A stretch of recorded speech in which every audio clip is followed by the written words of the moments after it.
Hello friends, welcome to online engineering. Myself Praveen Pandey. तो जैसा मैंने आपको बताया था कि हम लोग स्टार्ट क्या करने वाले, नेटवर्क एनालिसिस स्टार्ट करने वाले हैं। ठीक है, अब देखिए इसमें देखिएगा, सबसे फर्स्ट ऑफ ऑल अगर मैं किसी भी नेटवर्क के बारे में बात करता हूं तो नेटवर्क को मैं यहाँ पर जो है नेटवर्क के यहाँ पर आपके जो है दो पार्ट्स होते हैं बेसिकली। ठीक है ना, फर्स्ट पार्ट जो आपका होता है ये आपका होता है एनालिसिस और सेकेंड पार्ट आपका क्या होता है, सिंथेसिस। ठीक है ना, first part is called as the analysis और सेकेंड पार्ट आपका यहाँ पर क्या कहलाता है, सिंथेसिस कहलाता है। अब यहाँ पर दोनों में डिफरेंस है, ठीक है ना, इस बात को ध्यान दीजिएगा। फर्स्ट को हम लोग क्या बोल रहे हैं, एनालिसिस बोल रहे हैं, और सेकंड को क्या बोल रहे हैं, सिंथेसिस बोल रहे हैं। ठीक है, एनालिसिस वाला पार्ट हम लोग को पढ़ना है और सिंथेसिस वाला पार्ट हम लोग को नहीं पढ़ना है बेसिकली। ठीक है ना, ये पहले ईएससी में आता था, लेकिन आपका जो ईएससी में जब सिलेबस चेंज हुआ तो वहां पर सिंथेसिस को हटा दिया गया। ठीक है ना, अब देखिएगा इसमें दोनों में डिफरेंस क्या है। तो एनालिसिस में क्या होता है, आपके पास यहाँ पर सर्किट होता है। ठीक है ना, यहाँ पर आपके पास क्या है, नेटवर्क है। ठीक है ना, और यहाँ पर आपके पास इनपुट है और इसके बाद यहां पर आपको जो है आउटपुट निकालना होता है। ठीक है ना, यहां पर आपको जो है आउटपुट जो है निकालना होता है। आपके पास इनपुट होगा और नेटवर्क होगा। In that case you have to find out the value of the output which can be the current और द वोल्टेज और द पावर। ठीक है ना, आपको पता है कि अगर आप जो सर्किट एनालिसिस कर रहे हैं या फिर नेटवर्क एनालिसिस कर रहे हैं तो वहां पर बेसिकली आप वहां पर क्या फाइंड आउट करते हैं, करंट या फिर वोल्टेज या फिर पावर या रेजिस्टेंस, कुछ भी हो सकता है। तो वहां पर वो सारी चीजें आप जो है फाइंड आउट करते हैं। तो ठीक है, तो वो सारी जो आपके पॉइंट्स आते हैं वो आपके किस में आते हैं, एनालिसिस के अंदर आते हैं। ठीक है ना, बट अगर हम यहां पर बात करते हैं सिंथेसिस की, तो सिंथेसिस में क्या होता है, आपके पास यहां पर क्या क्या रहेगा, इनपुट रहेगा और यहां पर क्या रहेगा, आउटपुट भी गिवन होगा। और in that case you have to find out what is the network. Network आपका वहां पर जो कैसे फॉर्मेशन होगा। ठीक है ना, तो नेटवर्क का फॉर्मेशन आप जो अगर आप जो करते हैं तो उसको हम लोग क्या बोलते हैं, सिंथेसिस बोलते हैं। और बेसिकली ये क्या इंडस्ट्रियल ओरिएंटेड है। ठीक है ना, ये इंडस्ट्रियल ओरिएंटेड है क्योंकि इंडस्ट्रीज में आपके पास इनपुट आउटपुट होता है। इन दैट केस आपको वहां पर क्या होता है कि आपको सिंथेसिस करना पड़ता है कि नेटवर्क वहां पर कैसे फॉर्मेशन होगा। ठीक है ना, तो यहां पर दो चीजें आपकी जो है बहुत ही डिफरेंस है, क्या है, एनालिसिस और सिंथेसिस है। ठीक है ना, ये चीज हमको जो दिमाग में रखना है। अच्छा, एक बात और ध्यान दीजिए, इसका मतलब यह है कि हम लोग को सिर्फ एनालिसिस का पार्ट पढ़ना है, कहीं पर भी सिंथेसिस का पार्ट नहीं पढ़ना है। ठीक है ना, क्लियर है बात। अब देखिए, अब हम स्टार्ट करते हैं यहां पर नेटवर्क्स के लिए कि यहां पर नेटवर्क्स आपका बेसिकली होता क्या है। ठीक है, तो ये तो फर्स्ट पार्ट हो गया, तो इसलिए हम लोगों ने यहां पर क्या स्टार्ट किया है, एनालिसिस को स्टार्ट किया है। ठीक है, बात क्लियर है। अब आप मुझको ये बताइए, what is the basic difference between the circuit and the network. तो आप मुझको बताइए, सोचिए क्या होता है सर्किट और नेटवर्क। आपका बेसिक एक डेफिनेशन है, what is called as the circuit and what is called as the network. ठीक है, तो नेटवर्क आपका जो बेसिकली क्या होता है, network is the combination of the electrical elements. ठीक है, network is the combination of electrical elements. It means that कि वहां पर आपके पास क्या होगा, वोल्टेज सोर्स होगा, करंट सोर्स होगा, वहां पर रेजिस्टेंस, इंडक्टेंस, कैपेसिटेंस, ये सब क्या है, इलेक्ट्रिकल इक्विपमेंट्स हैं या फिर इलेक्ट्रिकल एलिमेंट्स हैं। इसको कंबाइन कर रहे हैं किसी भी मैनर में, हम लोग यहां पर कंबाइन कर रहे हैं तो उसको हम लोग क्या बोलेंगे, यहां पर नेटवर्क बोलेंगे। ठीक है ना, क्या बोलेंगे, इलेक्ट्रिकल नेटवर्क बोलेंगे। ठीक है, तो ये क्या हो सकता है, आपका ओपन भी हो सकता है और या फिर आपका जो है ये क्लोज भी हो सकता है। ठीक है ना, but what is circuit. Circuit आपका यहां पर क्या होता है, अगर मान लीजिए कोई भी आपके पास जो है यहां पर इलेक्ट्रिकल इक्विपमेंट्स लगे हुए हैं और वहां पर वो क्या, कोई क्लोज्ड पाथ वहां पर मिल रहा है। जैसे कि मैंने यहां पर एक वोल्टेज सोर्स लगा दिया, ठीक है, और यहां पर एक रेजिस्टेंस लगा दिया, तो ये एक क्या हो गया, क्लोज्ड पाथ हो गया। तो अगर आपका जो क्लोज्ड पाथ यहां पर फॉर्मेशन कर रहा है, it means that it is called as the circuit. ठीक है, इसको हम लोग क्या बोलते हैं, सर्किट बोलते हैं। तो ये आपका क्या हो गया, basic difference between network and the circuit. ठीक है, नेटवर्क आपका क्या हो सकता है, ओपन या क्लोज दोनों हो सकता है, बट सर्किट हमेशा आपका जो क्लोज रहेगा। ठीक है, ये आपका एक बेसिक डिफिनेशन है, इसको आपको जो है ध्यान में रखना पड़ेगा, छोटी छोटी बातें हैं, कंफ्यूज नहीं होने का। ठीक है ना, अच्छा, अब सर्किट और नेटवर्क आपको समझ में आ गया। तो अब एक बार बताइए मुझे, यहां पर अगर सपोज दैट कि आपके पास एक वोल्टेज सोर्स है और आपके पास एक रेजिस्टेंस है और एक आपके पास क्या, क्लोज्ड पाथ है। वोल्टेज सोर्स हो गया, रेजिस्टेंस हो गया और आपके पास एक क्लोज्ड पाथ है, तो उसमें क्या होता है, उसमें आपके इलेक्ट्रॉन्स जो है फ्लो करते हैं। ठीक है, इलेक्ट्रॉन्स का मूवमेंट आता है। अब ये इलेक्ट्रॉन्स आते कहां से हैं, तो समझिएगा, सबसे पहले हम लोग ने स्टार्ट कहां से किया, एटम से स्टार्ट किया। तो एटम में हमारे पास बेसिकली जो है तीन टाइप्स के जो है यहां पर पार्टिकल्स जो है प्रेजेंट होते हैं। First is called as the proton, यहां पर क्या होता है, प्रोटॉन होता है, और नेक्स्ट क्या है, इलेक्ट्रॉन होता है, और इलेक्ट्रॉन के बाद आपके पास यहां पर क्या होता है, न्यूट्रॉन होता है। ठीक है ना, तो आप मुझको ये बताइए कि यहां पर प्रोटॉन क्या होता है, पॉजिटिव चार्ज होता है, यहाँ पर इलेक्ट्रॉन क्या होता है, नेगेटिव चार्ज होता है, और न्यूट्रॉन क्या होता है, न्यूट्रल होता है, इसके पास कोई भी चार्ज नहीं होता है, ठीक है ना, बात क्लियर है। चार्ज कितना होता है, एक यहां पर इलेक्ट्रॉन के पास -1.6 इंटू 10 के पावर -19 कूलम, ठीक है ना, ये आपका जो है इलेक्ट्रॉन का चार्ज होगा। नेगेटिव इसलिए लिखा because of the charge of the electron, ठीक है ना। अब इसका मतलब क्या है, ये हमारे पास इलेक्ट्रॉन, प्रोटॉन और न्यूट्रॉन होगा, ठीक है। अब एक बात बताइए, आपके पास मान लीजिए कोई कंडक्टर, कोई भी एलिमेंट में मान लेता हूं, कंडक्टर तो बाद में बताऊंगा, पहले एलिमेंट समझिए। जैसे सपोज इट कि मैं यहां पर बोलता हूं कि सिल्वर आपका जो है मोर कंडक्टिव है, उसके बाद कॉपर उससे कम कंडक्टिव है, और एल्यूमिनियम और कम कंडक्टिव है। बिकॉज ऑफ व्हाट, हम लोग किस बिहाफ पे ये बात को जो है बोल रहे हैं कि कोई ज्यादा कंडक्टिव है या फिर कोई कम कंडक्टिव है। इसका जो है मेन रीजन क्या होता है, the presence of the free electron. Presence of the free electron makes it conductive और नॉट कंडक्टिव। अब इसका मतलब क्या है, जैसे हम लोग क्या बोलते हैं, हमारे पास केमिस्ट्री में हम लोग ने पढ़ा था इनर्ट गैस होते हैं। तो इनर्ट गैस में क्या होता है कि वहां पर सारे जितने भी उसके जो ऑर्बिट्स होते हैं वो फुलफिल्ड होते हैं, तो इसलिए वो किसी से भी रिएक्ट नहीं करता है, ठीक है, तो वो इनर्ट हो गया। अच्छा, इसका मतलब क्या है, कंडक्टर्स ऐसे होंगे जिसमें इलेक्ट्रॉन्स ज्यादा होंगे या फिर इलेक्ट्रॉन्स जो है फ्लो कर सकते हैं, ऐसे उनके पास जो है वहां पर उनकी जो कैपेबिलिटी होगी। तो वहां पर क्या होगा, कंडक्टर्स, क्योंकि कंडक्टर्स में इलेक्ट्रॉन्स क्या कर रहे हैं, मूवमेंट कर रहे हैं, तो वहां पर इलेक्ट्रॉन्स क्या होना चाहिए, एक्सेस होनी चाहिए। अब इसका मतलब समझिएगा, जैसे मैंने एग्जांपल लिया सिल्वर का, ठीक है ना, ध्यान समझिएगा। यहां पर हमारे पास क्या हो गया, example is the best example is the silver. अब सिल्वर में क्या होता है, अगर मान लीजिए मैं यहां पर सिल्वर का जो है यहां पर कॉन्फ़िगरेशन बनाता हूं, तो इसके जो 5th ऑर्बिट में होता है, ध्यान समझिएगा, 1 2 3 4 और 5, ठीक है ना, इसके जो 5th ऑर्बिट में एक इलेक्ट्रॉन होता है, that electron is called as the free electron, that electron is called as the free electron, ठीक है। अच्छा, अगर ये फ्री इलेक्ट्रॉन है तो ये फ्री इलेक्ट्रॉन जो है मूवमेंट करना स्टार्ट कर देगा, ठीक है। अगर आपने इसको जो कोई भी फोर्स दिया तो ये मूवमेंट करना स्टार्ट कर देगा। कैसे, ये अपने न्यूक्लियस से दूर भागना स्टार्ट कर देगा। क्यों, क्योंकि देखिएगा, अगर आपने इसको फोर्स देकर के बाहर निकाल दिया तो इसका मूवमेंट करना स्टार्ट हो जाएगा। अगर ये मूवमेंट करना स्टार्ट कर दे तो इसका मतलब ये क्या हो जाएगा, कंडक्टिव हो जाएगा, क्योंकि मुझको पता है कि इलेक्ट्रॉन की मूवमेंट की वजह से ही करंट का फ्लो होता है, स्टार्ट होता है। This is the basic definition, ठीक है। अब यहां पर क्या होता है, जो सिल्वर होता है उसके 5th ऑर्बिट में फ्री इलेक्ट्रॉन होता है। लेकिन अगर मैं यहां पर बात करता हूं कॉपर की, तो कॉपर में हमारे पास जो फ्री इलेक्ट्रॉन होता है वो उसके 4th ऑर्बिट में होता है, ध्यान समझिएगा। और इसके बाद हमारे पास होता है, क्या होता है, सिल्वर हो गया, कॉपर हो गया, और इसके बाद आता है एल्यूमिनियम। ये एल्यूमिनियम में क्या होता है, 3rd ऑर्बिट में होता है, ठीक है, यहां पर 3rd ऑर्बिट में फ्री इलेक्ट्रॉन होता है। तो अब आप मुझको ये बताइए कि किसका कंडक्टेंस ज्यादा होगा, किसका कंडक्टेंस ज्यादा होगा, उसका कंडक्टेंस ज्यादा होगा जिसमें फ्री इलेक्ट्रॉन्स इजीली निकल करके फ्लो करना स्टार्ट कर सकते हैं। तो आप मुझको ये बताइए, जैसे अगर यहां पर क्या है, सिल्वर है, तो इसका जो फ्री इलेक्ट्रॉन है वो आपका 5th ऑर्बिट प्रेजेंट है। इसका मतलब क्या, distance between the nucleus and the electron is far, distance between the nucleus and electron is far. अगर यहां पर डिस्टेंस ज्यादा है तो फोर्स क्या लगेगा, कम लगेगा, तो उसको आप इजीली जो है ब्रेक कर सकते हैं। बात क्लियर है।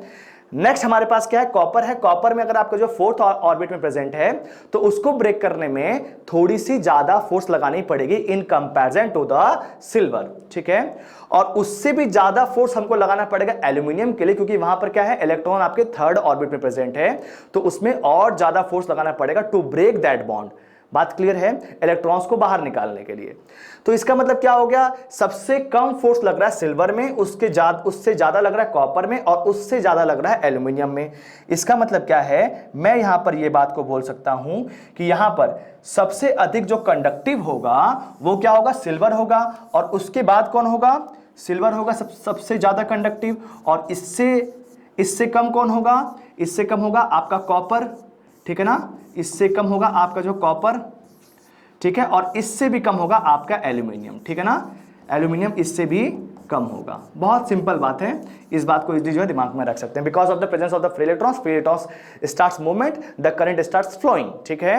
अच्छा, देख सकते हैं, इसके लिए यहां पर देखिएगा हमारे पास डायग्राम भी है, ये देखिए हमारे पास यहां पर डायग्राम है। इस डायग्राम को आप देख के समझ सकते हैं कि यहां पर आपका जो है इलेक्ट्रॉन्स का मूवमेंट जो है कैसे हो रहा है। जैसे देखिए, आप यहां पर positive plate of the battery है और यहां पर क्या है, negative plate of the battery है। तो पॉजिटिव प्लेट में अगर आप जो है देखेंगे तो इलेक्ट्रॉन्स जो हैं वो आपके जो है निकल रहे हैं यहां नेगेटिव से और पॉजिटिव प्लेट में आकर के इंसर्ट कर रहे हैं। देखिएगा, because of the negative charge of the electrons they starts attracting towards the positive plate of the battery, क्योंकि उनके पास क्या नेगेटिव चार्ज है और नेगेटिव अगर वो चार्ज है तो वो पॉजिटिव प्लेट की तरफ अट्रैक्ट होते हैं। तो जब ये अट्रैक्ट होते हैं तो बेसिकली ये इलेक्ट्रॉन्स का मूवमेंट नेगेटिव से पॉजिटिव प्लेट की तरफ हो रहा है, बट यहां पर जो करंट फ्लो होती है वो इसके रिवर्स डायरेक्शन में फ्लो होती है। The current flows in the direction of motion of the holes बोल सकते हैं, या फिर opposite to the direction of the electrons, because क्या होते हैं इलेक्ट्रॉन्स का जो मूवमेंट होता है उसके अपोजिट में होल्स का मूवमेंट होता है। होल्स क्या होते हैं, they are called as the positive charges, ठीक है ना, और इलेक्ट्रॉन्स क्या हो गए, नेगेटिव चार्ज हो गए हैं। तो इलेक्ट्रॉन्स जो है वो आपके जो है negative plate of the battery से निकलते हैं और पॉजिटिव प्लेट की तरफ जाते हैं, और जो आपके यहां पर होल्स होते हैं वो पॉजिटिव से निकलेंगे और नेगेटिव की तरफ जाएंगे, और उसी को हम लोग क्या बोलते हैं, conventional flow of the direction of the current बोलते हैं। जैसे कि मैं यहां पर एग्जांपल देखिएगा, इसको ले सकता हूं, ये देखिए आपके पास यहां पर क्या है, देखिए इलेक्ट्रॉन्स का मूवमेंट आपका जो है इधर से इधर फ्लो हो रहा है, ठीक है ना, इलेक्ट्रॉन्स इधर से इधर फ्लो कर रहे हैं और करंट आपकी इधर से इधर फ्लो करेगी, ठीक है ना, इलेक्ट्रॉन्स के जस्ट अपोजिट में। तो ये इलेक्ट्रॉन्स का मूवमेंट यहां पर आपको जो है शो किया गया है। ये आपका स्विच है, एक बार जो क्लोज हो रहा है और ओपन हो रहा है, उसके अकॉर्डिंग यहां पर बल्ब आपका जो ग्लो कर रहा है या फिर जो है ऑफ हो रहा है, ठीक है ना, बात क्लियर है। अब देखिए एक स्मॉल सर्किट भी आप यहां पर देख सकते हैं कि हमारे पास क्या है, एक बैटरी लगी, एक वायर लगा है, एक स्विच है और यहां पर एक यहां पर क्या है, लाइट बल्ब है। तो स्विच को आप यहां पर ऑन ऑफ करके यहां पर बल्ब को जो आप ऑन या फिर ऑफ कर सकते हैं, जिससे क्या होगा कि आपकी जो है करंट जो है फ्लो होना स्टार्ट हो जाएगी। तो ठीक है फ्रेंड्स, तो इसका मतलब क्या होगा कि सम ऑफ द चार्जेस जो होते हैं या फिर सम ऑफ द इलेक्ट्रॉन्स जो होते हैं, ध्यान समझिएगा, सम ऑफ द इलेक्ट्रॉन्स जो होते हैं उसको हम लोग क्या बोलते हैं, चार्ज बोलते हैं बेसिकली, ठीक है ना। चार्ज कैसे बोलते हैं, तो यहां पर देखिए हमारे पास सिंपल सा फॉर्मूला है, Q इज इक्वल टू क्या होता है, N into E, where N is the number of the electrons and E is the electron of the E is the charge of the one electron। जैसे कि मैं यहां पर बोल सकता हूं कि हमारे पास यहां पर 1 कूलाम का चार्ज है, ध्यान समझिएगा। चार्ज को हम लोग बेसिकली ये इसका जो यूनिट होता है वो क्या होता है, कूलाम होता है, ठीक है ना, coulomb is the unit of the charge. तो 1 कूलाम इज इक्वल टू क्या हो गया, N into E is equal to कितना होता है, -1.6 इंटू 10 के पावर -19 कूलाम। तो यहां पर हमको जो है n निकालना है कि n यहां पर नंबर ऑफ द इलेक्ट्रॉन्स कितने हो रहे हैं, क्योंकि बेसिकली जो the combination of the electrons is called as the charge, the combination of the electrons is called as the charge, ठीक है ना। तो यहां पर n इज इक्वल टू कितना आ जाएगा, 1 डिवाइड बाई 1.6 इंटू 10 के power -19, that will be equal to 628 into 10 के पावर 16, ठीक है ना। तो इतने नंबर ऑफ इलेक्ट्रॉन्स को अगर आप जो है एक साथ ऐड कर रहे हैं तो उसको हम लोग क्या बोलेंगे, 1 कूलाम के चार्ज को बोलेंगे, ठीक है ना, 1 कूलाम के, क्योंकि चार्ज आपका जो है थोड़ा सा जो है बड़ा यूनिट है with comparison to the electrons, ठीक है, क्योंकि इलेक्ट्रॉन्स बहुत ज्यादा होते हैं, ठीक है ना। तो वहां पर हम लोग ने जो है क्या लेकर के आया, चार्ज लेकर के आया, ठीक है। अब इलेक्ट्रॉन्स का मूवमेंट का मतलब क्या है, चार्जेस का मूवमेंट, वही सिंपल सी बात है, कॉम्बिनेशन ऑफ द इलेक्ट्रॉन को हम लोग क्या बोल रहे हैं, चार्ज बोल रहे हैं। और अगर हमारी इलेक्ट्रॉन मूवमेंट कर रहे हैं तो हम लोग ये भी बोल सकते हैं कि आपका जो चार्ज का मूवमेंट हो रहा है, और चार्ज अगर आपका जो मूवमेंट हो रहा है तो उसको हम लोग क्या बोलेंगे कि यहां पर करंट फ्लो कर रही है, ठीक है, बट उसका जो डायरेक्शन होगा वो क्या होगा, opposite to the flow of the electrons होगा। ये बात क्लियर है, ठीक है। इसका मतलब क्या है कि अगर मैं यहां पर आपसे पूछता हूं कि what is the current flowing in the circuit, तो करंट अगर हम जो बात करते हैं तो उसके लिए हमारे पास एक सिंपल सा फॉर्मूला है, Q इज इक्वल टू क्या होता है, I into T, where I is the current and T is the time in the second and Q is the charge in coulomb, ठीक है ना। तो I इज इक्वल टू कितना हो गया, Q डिवाइड बाई T, ठीक है ना। तो यहां पर क्या, कूलाम्ब पर सेकेंड, ठीक है, coulomb per second is the unit of the current which can also be defined as the ampere, ठीक है, which can also be defined as the ampere. तो एम्पियर में भी कभी कभी लिखा होता है और कहीं कहीं कूलाम्ब पर सेकेंड में लिखेगा, बोथ आर द सेम, ठीक है। अच्छा, कहीं कहीं ये डिफरेंशियल फॉर्म में भी लिखा होता है, dq बाई dt से भी आप इसको जो है शो कर सकते हैं, ठीक है ना, डिफरेंशियल फॉर्म में भी ये आपका जो मेंशन्ड होता है। सिंपल सी बात है, अगर आपका जो है यहाँ पर I है तो I is equal to dq by dt, हम लोग डिफरेंशियल फॉर्म में भी इसको जो है लिख सकते हैं, ठीक है।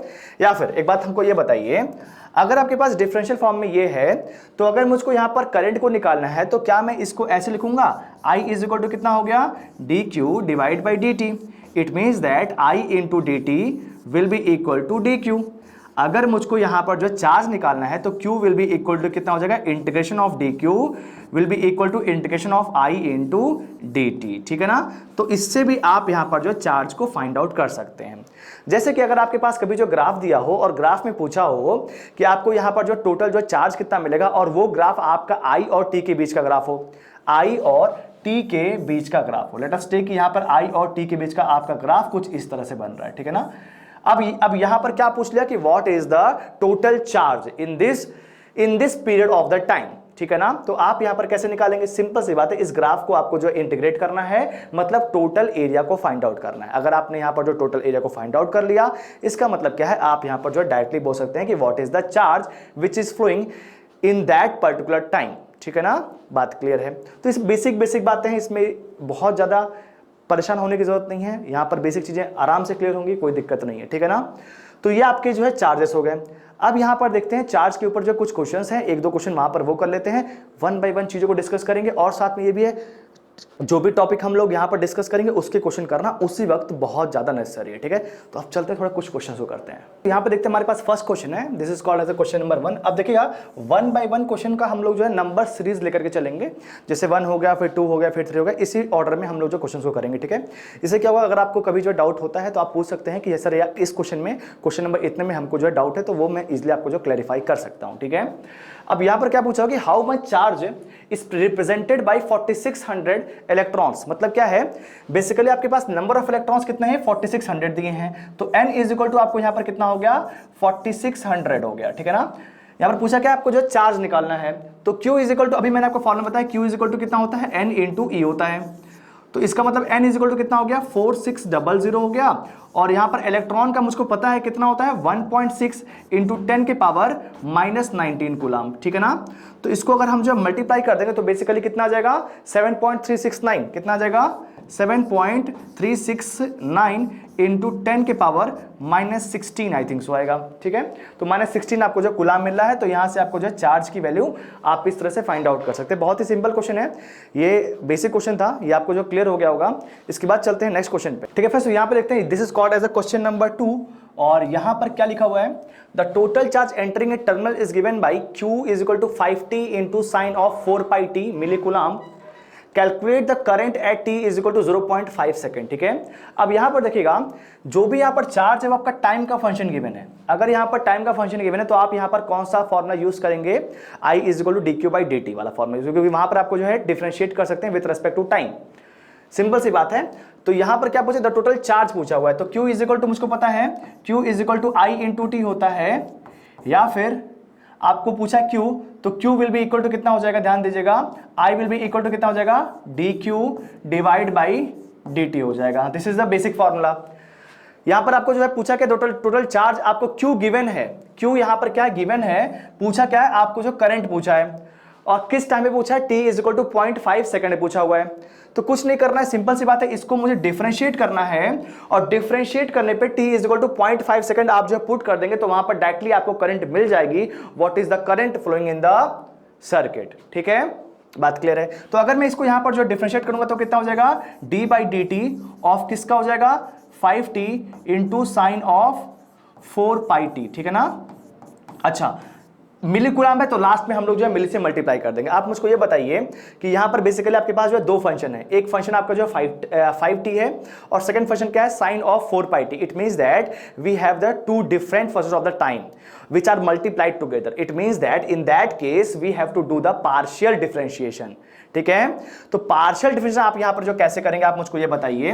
तो सबसे पहले मैंने जो 5t को कॉमन कर लिया, ठीक है, तो 5t आपका जो कॉमन हो गया। अब यहां पर मैं इसको डिफरेंशिएट करूंगा साइन ऑफ 4πt को, तो कितना हो जाएगा, cos 4πt हो जाएगा, और इंटू 4π बचेगा। तो मतलब क्या हो गया, into 4π into cos of 4πt, ठीक है। I hope it is clear to you, simple सी बात है। ये तो फंक्शन हो गया, एक आपने इसको लिया और इसको डिफरेंशिएट कर दिया। सेकंड वाले केस में ध्यान दीजिएगा, मैं इसको कांस्टेंट करूंगा और इसको यहां पर जो डिफरेंशिएट कर सकता हूं। तो कितना होगा, अगर मैं इसको कांस्टेंट रखूंगा तो कितना हो जाएगा, साइन ऑफ 4πt, और 5t का जब मैं डिफरेंशिएट करूं तो कितना आ जाएगा, 5 आ जाएगा। तो 5 इंटू कितना हो जाएगा, 5 इंटू साइन ऑफ 4πt, ठीक है। बात क्लियर है। अब यहां पर इसको मैं देख सकता हूं कितना हो जाएगा, 5 4 जा 20 pi T into cos of 4 pi T plus 5 sine of 4 pi T. बात क्लियर है, कोई दिक्कत नहीं है। अब यहां पर t इज इक्वल टू 0.5 मैं पुट कर सकता हूं, तो t इज इक्वल टू 0.5 में जब मैं पुट करूंगा तो मतलब 1/2 में पुट कर रहा हूं, तो यहां पर कितना आ जाएगा, यहां पर 10 पाई आ जाएगा, ठीक है ना, into cos of 4 pi T, cos 2 पाई की जो वैल्यू होगी वो क्या होगी, 1 आती है। सर मुझे याद है, बिल्कुल याद होना चाहिए। Sign 4 pi T, sign 4 pi T, sign कितना आ जाएगा, साइन 2 पाई आ जाएगा। साइन 2 पाई की वैल्यू कितनी होती है सर, 0 होती है, बिल्कुल सही है। तो यहां पर क्या आ गया, 0 आ गया, ठीक है। ये आपका किस में था, मिली में था। आपको यहां पर पता होगा कि आपका जब मिली कूलम में था तो 10 के पावर -3 भी सर मल्टीप्लाई हो जाएगा, सही है। तो 10 पाई यहां पर कितना हो जाएगा, 10 इंटू 3.14, ठीक है, इंटू कितना हो गया, इंटू 10 के पावर -3, ठीक है। That will be equal to कितना हो जाएगा, 31.4, कितना आ जाएगा, 31.4। और ये भी किस में आएगा, मिली में आएगा। और क्योंकि आपको यहां पर करंट निकालना है तो इसका मतलब किसमें मैं लिखूंगा, एम्पियर में लिखूंगा। तो कितना आ जाएगा, 31.4 मिली एम्पियर, ठीक है। This is the very basic question and it is, I think so it is very much clear to you, ठीक है। यहां पर कोई दिक्कत नहीं होनी चाहिए, आराम से आंसर आ गया, बिल्कुल। तो यहां पर देखिए ऐसे क्वेश्चन भी एग्जाम में कई बार पूछे गए हैं कि आपको जो है करंट का दे देगा या फिर जो है चार्ज का दे देगा, तो वहां पर पूछ लेगा कि करंट या फिर चार्ज आपको जो कैसे निकाल सकते हैं। तो बेसिक सा फॉर्मूला आपको यहां पर ध्यान रखना है, I is equal to dq/dt, आपको जो फॉर्मूला दिमाग में रखना है, ठीक है। अच्छा, ये क्लियर होगा, this is called as a question number 2। ये आपको जो है कंफर्म हो चुका होगा, समझ में आ चुका कि ये कैसे करना है। अब चलते हैं क्वेश्चन नंबर 3 पे, ठीक है। इसको देखते हैं कि यहां पर क्वेश्चन नंबर 3 क्या लिखा हुआ है, देखिएगा। Determine the total charge entering a terminal between t is equal to 1 second and t is equal to 2 second। आपको यहाँ पर जो चार्ज पूछा है और टाइम पूछा कहाँ से कहाँ तक 1 सेकंड से लेकर के 2 सेकंड के बीच में। If the current passing the terminal is I is equal to 3t square minus of t, current का यहाँ पर आपको जो है दे रखा है फंक्शन कितना है, 3t square minus of t दे रखा है। पूछा क्या है, आपको यहां पर चार्ज पूछा है, तो कोई दिक्कत नहीं, इसको भी हम लोग यहां पर सॉल्व कर सकते हैं। I इज इक्वल टू, मुझको फॉर्मूला क्या पता है, dq डिवाइड बाई dt पता है। It means that I can write it as I into dt will be equal to dq। It means that integration of dq that is equal to q will be equal to integration of I into dt। मतलब क्या है, अगर मैं इसको integrate कर दूं with respect to time, तो मैं यहां पर जो चार्ज की वैल्यू को फाइंड आउट कर सकता हूं। और यहां पर जो टाइम होगा वो 1 सेकंड से लेकर के 2 सेकंड के बीच में होगा। तो टाइम का जो लिमिट होगा वो क्या होगा, 1 सेकंड से लेकर के 2 सेकंड तक। तो पुट करके देख लेते हैं क्या आएगा। Integration of t is equal to कितना आ गया, 1 से लेकर के 2 तक टाइम, ठीक है। कितना हो गया, 3t square minus of t ampere, ठीक है। अब यहां पर देखिएगा, अब यहां पर आते हैं। तो अगर मैं इसको इंटीग्रेट करूंगा with respect to time, that is called as the dt के रेस्पेक्ट में अगर मैं इसको इंटीग्रेट कर रहा हूं तो क्या हो जाएगा, 3t स्क्वायर का क्या हो जाएगा, 3t क्यूब डिवाइड बाई 3। तो 3 और 3 आपस में कैंसिल आउट हो जाएगा, आपके पास क्या बचेगा सर, t क्यूब बस बचेगा, सही है, बिल्कुल सही है। माइनस ऑफ t का यहां पर इंटीग्रेशन अगर आप करेंगे तो क्या हो जाएगा, t स्क्वायर बाई 2 बचेगा। तो t स्क्वायर बाई 2 बच रहा है सर, सही है। लिमिट पुट कर देते हैं, कहां से कहां तक, 1 से लेकर के 2 तक। तो जब मैं यहां पर 2 पुट करूंगा तो कितना हो जाएगा, 2 into 2 into 2 that is equal to 8 हो गया। 8 माइनस ऑफ 2 2 4 डिवाइड बाई 2 कितना हो गया, 2 आ गया। माइनस, जब मैं यहां पर लोअर लिमिट पुट करूंगा तो यहां पर 1 का क्यूब 1 हो गया, माइनस ऑफ 1 स्क्वायर बाई 2 मतलब माइनस 1.5, ठीक है ना। मतलब आप यहां पर इस तरह से पुट करिए, ठीक है। तो ये कितना हो जाएगा, माइनस, यहां पर माइनस कितना हो जाएगा, 0.5, ठीक है ना। तो यहां पर कितना आ गया, 8 माइनस ऑफ 2.5 आ गया, दैट इज इक्वल टू कितना आ गया, 5.5 कूलम आ गया, ठीक है। सिंपल क्वेश्चन था। तो ऐसे क्वेश्चन भी इसी तरह से सॉल्व करने हैं आपको, और ऐसे क्वेश्चन इंटीग्रेट या फिर डिफरेंशिएट करके आराम से पूछ सकता है। तो I hope it is clear to you, ठीक है। अब यहाँ पर हमारे पास जो है 3 क्वेश्चन हो चुके हैं, ठीक है ना। तो 1 बाय 1 हम यहाँ पर क्वेश्चंस को ऐड करते रहेंगे और देखेंगे हम लोग कितने अच्छे से कर रहे हैं और कंसेप्ट को कितना ज़्यादा क्लियर कर रहे हैं। अब देखिएगा यहाँ पर चार्ज के ऊपर ऐसे क्वेश्चन बनते हैं, या तो इंटीग्रेशन होगा या फिर डिफरेंशिएशन होगा, ठीक है ना। तो आराम से आप ऐसे क्वेश्चन को इजिली अब जो है डील कर सकते हैं, ठीक है। इसके बाद हम लोग यहाँ पर जो चलते हैं सर्किट के बारे में, ठीक है। सर्किट को एक बार और जो देखते हैं तो देखिएगा हमारे पास वो यहाँ पर क्या था, यहाँ पर मैंने आपको क्या बताया कि हमारे पास एक यहाँ पर वोल्टेज सोर्स है और यहाँ पर एक रेजिस्टेंस है, तब जाकर के मेरी यहाँ पर जो करंट फ्लो हो रही है, जो जो जो जो आपकी करंट होगी वो हमेशा पॉजिटिव से निकलती है और नेगेटिव में इंसर्ट करती है। Current always flows from positive to negative, ठीक है ना, पॉजिटिव से निकलेगी और नेगेटिव में इंसर्ट करेगी। डायरेक्शन ऑफ करंट हमेशा ये होता है। इलेक्ट्रॉन्स जो होते हैं वो आपके नेगेटिव से निकलते हैं और positive plate of the terminal की तरफ जाते हैं, ठीक है। अच्छा, तो यहाँ पर एक बात मुझको ये बताइए कि सर यहाँ पर करंट तो फ्लो हो रहा है because of the presence of the EMF source, because of the presence of the EMF source. तो सर ये ईएमएफ सोर्स क्या हुआ, ये आपका ईएमएफ सोर्स क्या है, ये क्या कर रहा है basically, it is called as the electromotive force. इसको हम लोग जो बेसिकली क्या बोलते हैं, इलेक्ट्रोमोटिव फोर्स बोलते हैं, ठीक है ना, इलेक्ट्रोमोटिव फोर्स, ठीक है ना। तो ये आपका बेसिकली क्या करता है, ये इलेक्ट्रॉन्स को धक्का मारता है। ये क्या कर रहा है, इलेक्ट्रॉन्स को धक्का मार रहा है। जब इलेक्ट्रॉन्स को धक्का मारा है तो इलेक्ट्रॉन्स मूवमेंट कर रहे हैं, और जब इलेक्ट्रॉन्स मूवमेंट कर रहे हैं तब आपकी करंट फ्लो हो रही है, ठीक है, बात एकदम क्लियर है। तो इलेक्ट्रोमोटिव फोर्स बेसिकली क्या करता है, ये इलेक्ट्रॉन्स को धक्का मारता है, सीधे सीधे धक्का मारेगा तो वहां पर क्या होंगे, आपका जो मूवमेंट होना स्टार्ट होगा, और जब मूवमेंट स्टार्ट होगा तो इसका मतलब क्या, यहां पर करंट फ्लो होना स्टार्ट कर जाएगा, ठीक है। बहुत ही सिंपल डेफिनेशन है, तो इजिली हम इस चीज को जो है दिमाग में रख सकते हैं। अच्छा, एक बात बताइए मुझे, अब यहां पर हम लोग इलेक्ट्रिकल एलिमेंट्स के बारे में डिस्कस करने वाले हैं कि what are the electrical elements. तो ये तो आपको समझ में आ गया कि अभी तक मैंने आपको जो सर्किट बता दिया और नेटवर्क बता दिया, ठीक है, और यहां पर मैंने आपको चार्ज बता दिया कि चार्ज की मूवमेंट की वजह से आपकी करंट फ्लो होती है।